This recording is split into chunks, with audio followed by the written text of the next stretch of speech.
शेगाव शहरातील श्रीराम इस्टेट येथील वखार महामंडळाच्या गोदामातून नाफेडची 13 क्विंटल तूर चोरी करणाऱ्या 2 आरोपींना शेगाव शहर पोलिसांनी अटक केली।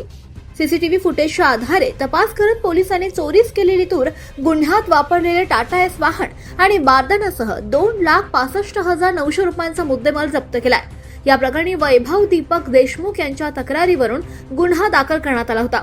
तपासादरम्यान टाटा एस वाहनाच्या आधारे विजय राधेश्याम अग्रवाल आणि शेख उमर शेख जमीर यांना ताब्यात घेण्यात आलाय।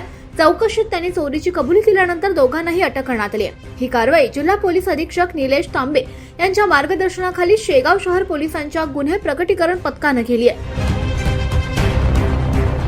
शेगाव शहर येथे दिनांक 28/6/2026 रोजी 16:30 वाजेच्या दरम्यान श्रीराम इस्टेट येथील गोडाऊनमधून वखार महामंडळाचे जे गोडाऊन होते त्यातून एकूण 26 कट्टे तुरीचे पोते 50 किलोप्रमाणे असे एकूण 1,14,400 रुपयाचे अज्ञात चोरट्यांनी गोडाऊनचे कुलूप तोडून चोरून नेले होते। सदर फिर्यादीवरून पोलीस स्टेशनला गुन्हा दाखल करण्यात आला।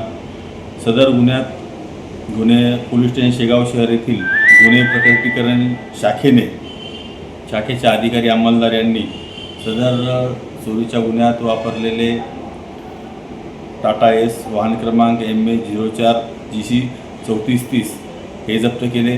त्याचप्रमाणे यातील 2 आरोपींना अटक केलेली आहे आणि त्यांच्याकडून चोरीला गेलेला सर्व मुद्देमाल हस्तगत करण्यात आलेला आहे आणि पुढील कायदेशीर कारवाई करण्यात येत आहे।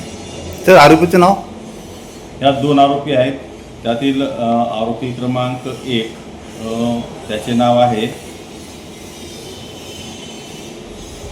एक अग्रवाल म्हणून आरोपी आहे आणि एक उबेर म्हणून आरोपी आहेत। असे 2 आरोपींना अटक करण्यात आलेली आहे।